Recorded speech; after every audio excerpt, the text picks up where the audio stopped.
എപ്പിസോഡിന്റെ തുടക്കത്തിൽ തന്നെ ഇപ്പൊ ഹൊക്കാഗെ ആവട്ടെ ഫ്ലാഷ് ബാക്കില് ജിറയ മാമനോട് സംസാരിച്ച കാര്യങ്ങള് ഇപ്പൊ ഓർക്കാണ്.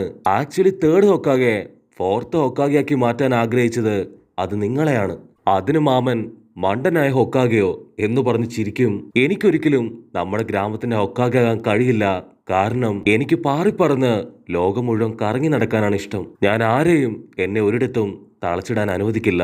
അതിന് ഹൊക്കാഗെ പറയും, എനിക്കറിയാം നീ ഇപ്പോഴും ഒറോച്ചിമാറുവിന്റെ പിന്നാലെയാണ്. അവനെ തടയാനാണ് നീ ഇങ്ങനെ കറങ്ങി നടക്കുന്നത്. അതിന് മാമൻ പറയും, ഇനി അതിന്റെ ആവശ്യമില്ല. കാരണം അവൻ ഓൾറെഡി ഇപ്പൊ മരിച്ചിരിക്കുകയാണ്. അവിടുന്ന് അങ്ങനെ ബ്ലാക്ക് ഔട്ട് ചെയ്താ ഇപ്പൊ തവള പറയും, നീ കുറച്ചും കൂടെ ബോൾഡ് ആവണം. നിനക്ക് ഇനി ഒരുപാട് കാര്യങ്ങള് ചെയ്തു തീർക്കാനുണ്ട്. അതിനു മുൻപായിട്ട് മാമൻ എന്റെ ബോഡിയിൽ എഴുതിയ ആ ഒരു കോഡ് അത് എത്രയും പെട്ടെന്ന് ഡീകോഡ് ചെയ്യണം. അതുപോലെ എന്റെ അസിസ്റ്റന്റ് തവളയുടെ ഉള്ളില് ഒരു ഹിഡൻ റെയിൻകാരനെ മാമൻ ലോക്ക് ചെയ്ത് വെച്ചിട്ടുണ്ട്. അവനെ പുറത്തെടുത്ത് രണ്ടെണ്ണം പൊട്ടിക്കുകയാണെങ്കിൽ കുറച്ചുകൂടി ഇൻഫർമേഷൻസ് നിങ്ങൾക്ക് കളക്ട് ചെയ്യാൻ കഴിയും. അപ്പൊ മറ്റൊരു തവള കൂടെ അവിടേക്ക് വരും. അതിനെ ചൂണ്ടി തവള പറയും, ഈ തവളയുടെ ഉള്ളില് ഒരു പെയിൻ ഉണ്ട്. ആ 6 പെയിനില് ഒരു പെയിനെ മാമൻ ഈ തവളയ്ക്കുള്ളില് ലോക്ക് ചെയ്ത് വെച്ചിട്ടുണ്ട്. അത് കേട്ട് ഹൊക്കാഗെ ആന്റി ഷോക്കാവും.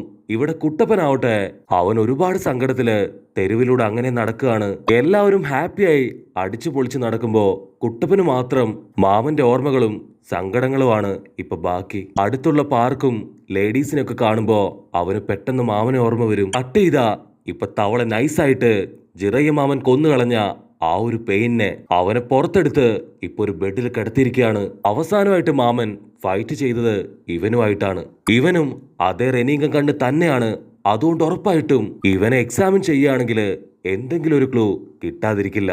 ഹൊക്കാഗെ ആവട്ടെ അവനെ എക്സാമിൻ ചെയ്യാനായിട്ട് ഇപ്പൊ അസിസ്റ്റന്റ് ചേച്ചിയോട് പറയും. അപ്പൊ തവള അവന്റെ ബോഡിയിലുള്ള ആ ഒരു കോഡ് അത് ഫോട്ടോ എടുത്ത് ഹൊക്കാഗെയുടെ കയ്യിൽ കൊടുത്തിട്ട് പറയും, എനിക്ക് അത്യാവശ്യമായിട്ട് ഗ്രാമത്തിലേക്ക് പോകണം. നീ ഇത് ഡീകോഡ് ചെയ്ത് എന്തെങ്കിലും ഒരു ക്ലൂ കിട്ടുകയാണെങ്കിൽ എന്നെ അറിയിക്കണം. കട്ട് ചെയ്ത കുട്ടപ്പൻ അവനിപ്പോ ഒരു ടാങ്കിന്റെ മേലെ ഇരിക്കുകയാണ്. അവനിരുന്ന് കരയാണ്.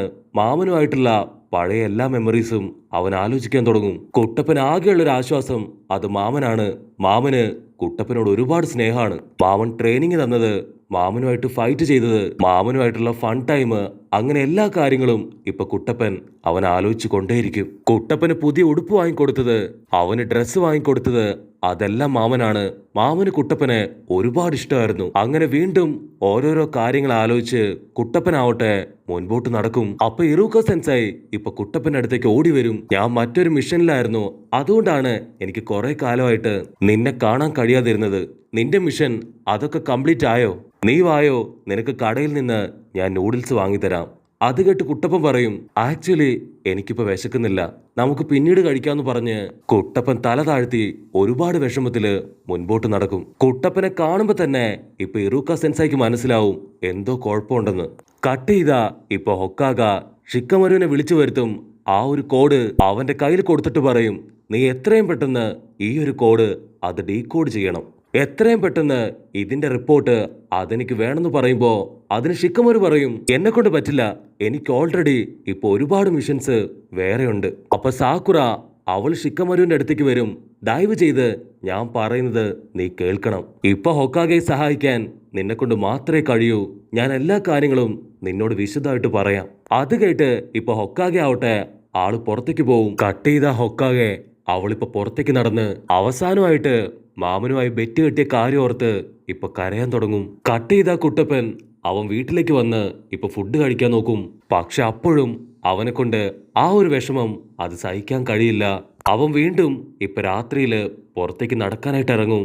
അവൻ എപ്പോഴും ജിറയ മാമൻ വാങ്ങിക്കൊടുക്കുന്ന ആ ഒരു ഐസ്ക്രീം അത് വാങ്ങി അത് നോക്കി വീണ്ടും വീണ്ടും ഒരുപാട് വിഷമിക്കും. അപ്പൊ അതേ സ്ഥലത്തേക്ക് ഇപ്പൊ ഇറൂക്ക മാസ്റ്റർ പറയും, ഞാൻ ഇപ്പോഴാണ് കാര്യങ്ങളെല്ലാം അറിഞ്ഞത്, നീ എന്നോട് ക്ഷമിക്കണം.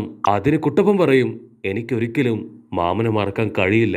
ഞാൻ 5th ഹൊക്കാഗെയായി മാറുന്നത് കാണാൻ ഏറ്റവും ആഗ്രഹിച്ചത് മാമനാണ്. അതിന് ഇറൂക്ക സെൻസായി പറയും, എനിക്കും മാമനെ കുറിച്ച് ഒരുപാട് കാര്യങ്ങൾ അറിയാം. മാമന് നിന്നെ ഒരുപാട് ഇഷ്ടമായിരുന്നു. നിന്നില് ഒരുപാട് പ്രതീക്ഷയുണ്ട്. നീ ഉറപ്പായിട്ടും 5th ഹൊക്കാഗെയായി മാറും. നീ ഇങ്ങനെ സങ്കടപ്പെട്ടിരിക്കുന്നത് മാമന്റെ ആത്മാവിന് ഒട്ടും ഇഷ്ടാവില്ല. അതുകൊണ്ട് മാമന് വേണ്ടിയെങ്കിലും നീ സന്തോഷമായിട്ടിരിക്കണം.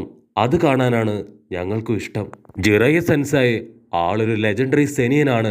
ആളെപ്പോലെ നീയും ഒരു ദിവസം ഒരു ലെജൻഡറി സെനീനായി മാറും.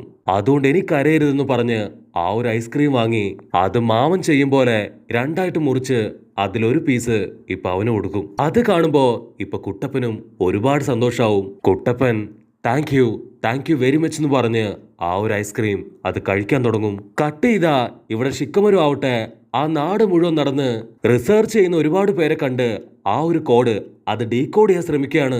അതിപ്പോ ഒരു ഡോക്ടർ ആള് ചെക്ക് ചെയ്തിട്ട് പറയും ഇത് ഹിഡൻ ലീഫ് വില്ലേജിലെ നോർമൽ ഒരു കോഡല്ല, മറ്റെന്തോ ഒരു കോഡാണ്. ഇത് ഡീകോഡ് ചെയ്യാൻ അത്ര എളുപ്പമല്ല. ഇതെന്ത് കോഡാണെന്ന് എനിക്കത്ര വ്യക്തമല്ല. അപ്പൊ വേറൊരു ലേഡി ഇപ്പൊ അവിടേക്ക് വരും. അവള് പറയും ഇത് ഡീകോഡ് ചെയ്യാൻ പറ്റും, പക്ഷെ ഇത് ഡീകോഡ് ചെയ്യണമെങ്കിൽ ഒരു കീ ആവശ്യമാണ്. മാമനെ കുറിച്ച് അറിയാവുന്ന അല്ലെങ്കിൽ മാമനുമായിട്ട് അത്രയും സ്ട്രോങ് ബോണ്ടല്ല ആരുടെയെങ്കിലും കയ്യിലായിരിക്കും ആ ഒരു കീ. അതുപയോഗിച്ചാൽ മാത്രമേ ഇത് ഡീകോഡ് ചെയ്യാൻ കഴിയൂ. അപ്പൊ ഡോക്ടർ പറയും ഈ ഒരു മെസ്സേജ് ജിറയ മാമൻ പ്രത്യേകിച്ച് ആരോ ഒരാൾക്ക് വേണ്ടി അയച്ചതാണ്, അയാൾക്ക് മാത്രമേ ഇത് അൺലോക്ക് ചെയ്യാൻ കഴിയൂ. ഒരു പക്ഷെ അവനെ കണ്ടുപിടിക്കുകയാണെങ്കിൽ ഉറപ്പായിട്ടും നിങ്ങൾക്കിത് ഡീകോഡ് ചെയ്യാൻ കഴിയും. അതിന് ഷിക്കമരു പറയും ഓ അത്രേ ഉള്ളോ, അത് സിമ്പിൾ അല്ലേ, ഞാനത് ആരാണെന്ന് കണ്ടുപിടിച്ച് ഉടനെ തിരിച്ചു വരാന്ന് പറഞ്ഞ് അവൻ പുറത്തേക്ക് പോവും. അപ്പൊ ലേഡി ഡോക്ടർ ഇപ്പൊ ഷിക്കമരുവെ കണ്ട് വല്ലാണ്ട് അങ്ങോട്ട് ഇംപ്രസ്ഡ് ആവും. വാവ്, ഈ ചെക്കൻ സൂപ്പറാണ്. അവള് ഡോക്ടറോട് പറയും സാറിന് വേണമെങ്കിൽ പോയി റെസ്റ്റ് എടുക്കാം, ഞാൻ ഇവിടെ ഇരുന്നോളാം. അവിടുന്ന് അങ്ങനെ കട്ട് ചെയ്താ ഇപ്പൊ ഷിക്കമരു അവൻ കാക്കാഷിയെ കണ്ട് ആ ഒരു കോഡ് കാണിച്ചു കൊടുത്ത് എന്തെങ്കിലും ഓർമ്മ വരുന്നുണ്ടോ എന്ന് ചോദിക്കും. അതിന് കാക്കാഷി ആള് കൂലങ്കക്ഷമായിട്ട് ആലോചിക്കും. എന്നിട്ട് ഒടുവില് ഞാൻ ഒരുപാട് ആലോചിച്ചു, പക്ഷെ എനിക്ക് യാതൊരു പിടിയും കിട്ടുന്നില്ല. ഷിക്കമരു അവൻ സാഡാവുന്ന കാണുമ്പോ കാക്കാഷി അവൻ എൻകറേജ് ചെയ്യും. നീ ഇത് ഹൊക്കാഗെയോടോ കുട്ടപ്പനോടോ ചോദിക്കുകയാണെങ്കിൽ എന്തെങ്കിലും ഒരു ക്ലൂ കിട്ടും. അതിനവൻ പറയും ഞാൻ ഓൾറെഡി ഹൊക്കാഗെയോട് ചോദിച്ചു, എനിക്ക് കുട്ടപ്പൻ മാത്രമാണ് ബാക്കിയുള്ളത്. അവിടുന്ന് അങ്ങനെ കട്ട് ചെയ്ത ഷിക്കമരു അവനിപ്പോ കുട്ടപ്പന്റെ വീട്ടിലേക്ക് വരും. ഷിക്കമരു ഉടനെ ആ ഒരു ഫോട്ടോ അത് കുട്ടപ്പനെ കാണിക്കും. നിനക്കിത് കണ്ടിട്ട് എന്തെങ്കിലും തോന്നുന്നുണ്ടോ? മാമൻ ഈ കോഡിനെ കുറിച്ച് എന്തെങ്കിലും നിന്നോട് പറഞ്ഞിട്ടുണ്ടോ? പക്ഷെ കുട്ടപ്പൻ ഇപ്പോ അതൊന്നും ശ്രദ്ധിക്കാതെ എന്തോ ചിന്തിച്ചുകൊണ്ടിരിക്കുകയാണ്. അതിന് ഷിക്കമരുവിന് കലി കയറി ഞാൻ പറയുന്നത് നീ കേൾക്കുന്നില്ലേ, നിനക്കിതിനെ കുറിച്ച് എന്തെങ്കിലും അറിയുമെന്ന് ചോദിക്കുമ്പോ കുട്ടപ്പനാവട്ടെ അവൻ പെട്ടെന്ന് ആ കോഡ്സിലേക്ക് നോക്കാൻ തുടങ്ങും. അപ്പൊ ഷിക്കമരു ഉടനെ ഇപ്പൊ കുട്ടപ്പന്റെ കൈ പിടിച്ച് അവനെ ഹോസ്പിറ്റലിലേക്ക് കൊണ്ടുവരും. അപ്പൊ അതേ സമയത്ത് ഇപ്പൊ കുറേണ സെൻസായി ആള് പ്രഗ്നന്റ് ചെക്കപ്പ് ഒക്കെ കഴിഞ്ഞ് പുറത്തേക്ക് വരാണ്. കുറേനയുടെ വയറ് വീർത്തിരിക്കുന്ന കാണുമ്പോ കുട്ടപ്പൻ ചോദിക്കും എന്തു പറ്റി, എന്താ ഇത്ര കാര്യമായിട്ട് കഴിച്ചേ, നിങ്ങളുടെ വയറെന്താ ഇങ്ങനെ വീർത്തിരിക്കുന്നത്? അതിന് ഷിക്കമരു പറയും കുട്ടപ്പ കുറേണ സെൻസായി പ്രഗ്നന്റ് ആണ്. അപ്പൊ അത് കേട്ട് ഇപ്പൊ കുറേണ ചിരിക്കും. അവള് പറയും ഷിക്കമരു നീ എനിക്ക് വേണ്ടി എപ്പോഴും ഇവിടെ വന്ന് നിൽക്കണമെന്നില്ല, ആസമ പറഞ്ഞ കാര്യങ്ങള് അതൊരിക്കലും ഞാൻ മറക്കില്ല. അപ്പൊ കുട്ടപ്പൻ ആസമ സെൻസായി പറഞ്ഞ കാര്യങ്ങള് ഇപ്പൊ അവനോട് ചോദിക്കും. അതിനവൻ പറയും ആസുമ സെൻസായിയുടെ മകൻ അവനെ എന്റെ ശിഷ്യനായിട്ട് വളർത്തണമെന്നാണ് സെൻസായി പറഞ്ഞത്. അതിന് കുട്ടപ്പൻ പറയും നിന്നെപ്പോലെ തന്നെ ഇപ്പൊ എനിക്കും എന്റെ മാസ്റ്ററിന് നഷ്ടമായി. അതിന് ഷിക്കമരു അതോർത്ത് വിഷമിച്ചിരുന്നിട്ട് യാതൊരു കാര്യമില്ല. അസുമ മാസ്റ്റർ എന്നെ ഒരുപാട് കാര്യങ്ങൾ ഏൽപ്പിച്ചിട്ടുണ്ട്, എനിക്കത് മുഴുവൻ ഭംഗിയായിട്ട് തീർക്കണം. അതുപോലെ തന്നെയാണ് നിനക്കും. മാമൻ നിനക്ക് വേണ്ടി ഒരുപാട് കാര്യങ്ങള് ബാക്കി വെച്ചിട്ടുണ്ട്. അതെന്താണെന്ന് കണ്ടുപിടിച്ച് നീയും കറക്റ്റായിട്ട് അത് കംപ്ലീറ്റ് ചെയ്യണം. ജീവിതകാലം മുഴുവൻ ഒരു വിഡ്ഢിയെ പോലെ ജീവിക്കാൻ പാടില്ല. ജിറയ മാമൻ ബാക്കി വെച്ച ആ പെയിൻ അവനെ നീ തന്നെ കണ്ടുപിടിക്കണം. അത് കേട്ട് കുട്ടപ്പൻ അവൻ ഉഷാറായിട്ട് പറയും നീ എന്നോട് പറഞ്ഞ കാര്യങ്ങള് അതെല്ലാം 100% ശരിയാണ്. മാമൻ ബാക്കി വെച്ച കാര്യങ്ങള് ഞാൻ തന്നെ ഏറ്റെടുത്ത് ചെയ്യും.